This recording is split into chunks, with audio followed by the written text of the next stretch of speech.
Aujourd'hui, je te parle d'une stratégie en plusieurs étapes vraiment pour que tu puisses crouler sous les recommandations des gens.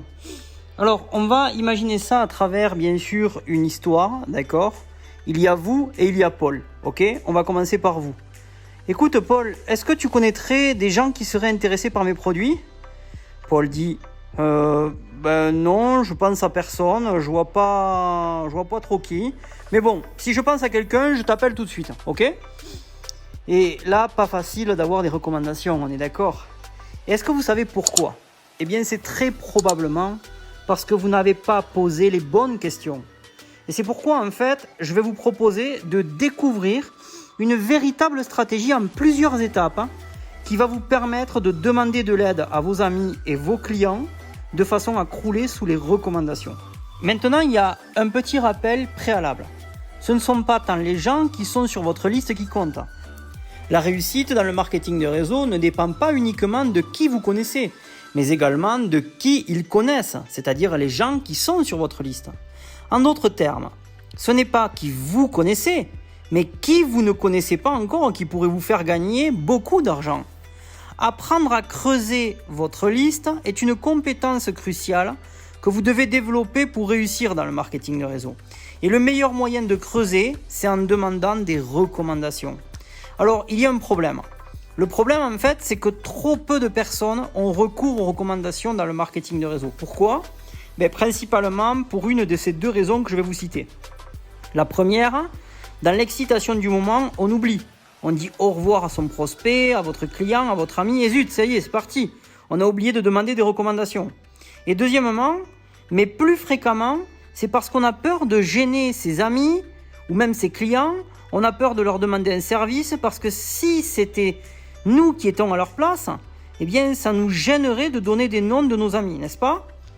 Alors, la solution, bien sûr, dans tout ça, bien sûr, c'est pas évident. Mais déjà, le premier point, c'est tout simplement rappeler vos amis. Ça, c'est la première des choses.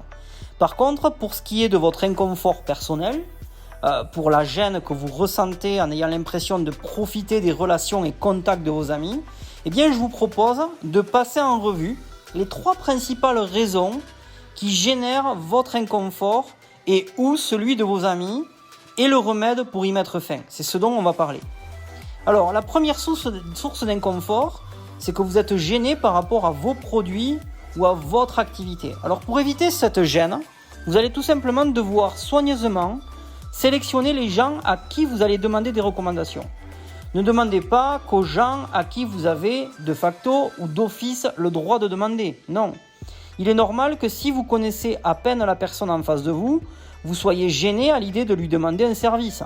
Par contre, il existe 2 catégories de personnes à qui vous le pouvez, à qui vous devez toujours demander des recommandations. En un, c'est votre famille et vos proches, vos amis par exemple. Ces personnes tiennent à vous, tiennent à votre réussite et souhaitent donc vous aider dans votre activité. En numéro 2, vos clients heureux, c'est-à-dire vos consommateurs. Une fois qu'ils ont utilisé vos produits et qu'ils sont devenus d'heureux consommateurs, eh bien ils deviennent de parfaits candidats à la recommandation. Mais attention, vous devez patiemment attendre qu'ils aient eu du résultat et qu'ils soient bien sûr ravis de leur expérience. Ensuite, la deuxième source d'inconfort, votre source a peur de ce que vous pourriez dire à ses amis. Les gens pourraient en effet rechigner à vous donner des noms de peur de ce que vous pourriez dire à leurs amis et de peur d'avoir abusé de ce lien d'amitié sans leur consentement. Alors, vous devez donc les rassurer dès le départ, en leur expliquant ce que vous allez dire à leurs amis. Le meilleur moyen de faire cela, c'est de leur lire le script de ce que vous direz mot à mot lorsque vous appellerez la personne recommandée. Ce script mettra en avant tout simplement de l'information, des bénéfices et non de la vente de produits. La troisième source d'inconfort. Votre source a peur que vous ne dérangiez ses amis. Toujours cette même peur de perdre ses amis ou l'impression d'avoir trahi leur confiance. Le meilleur moyen de surmonter cette réticence, c'est de faire en sorte que la personne à qui vous demandez une recommandation soit super enthousiaste à l'idée que ses amis vont pouvoir profiter des mêmes effets bénéfiques qu'elle. Si elle fait partie de vos fidèles clients, elle en sera aussi persuadée et vous pourrez alors lui demander « Y a-t-il une possibilité que certains de vos amis soient intéressés par ce produit ?» Mais attention, C'est un peu plus subtil que cela. Et pour le faire correctement, ça va vous demander un peu de travail supplémentaire. Alors, on va dresser un profil de recommandation idéale. Ça, c'est important. Pour aider la personne à répondre à cette question, y a-t-il une possibilité que certains de vos amis soient intéressés par ce produit? Il va falloir donc dresser le profil du client idéal. Qui sont vos meilleurs clients? Qui sont ces personnes qui seront tous ou toutes excitées à l'idée d'entendre parler de vos produits ou de votre opportunité ou des bénéfices procurés? Il est indispensable que vous ayez pris le temps de dresser un avatar de votre client idéal, c'est-à-dire son âge, son sexe, sa catégorie socio-professionnelle, sa situation matrimoniale, sa localisation, ses loisirs, ses groupes d'intérêt, ses traits de personnalité, ses habitudes, ses passions. Alors bien évidemment, vous n'allez pas citer la liste entière à votre source, mais 2 ou 3 caractéristiques du client idéal pour l'aider à repérer les personnes adéquates lorsqu'elle passera en revue sa liste d'amis. Et cela pourrait ressembler à quelque chose comme « Au fait, Paul, voilà le genre de personnes que nos produits aident le mieux.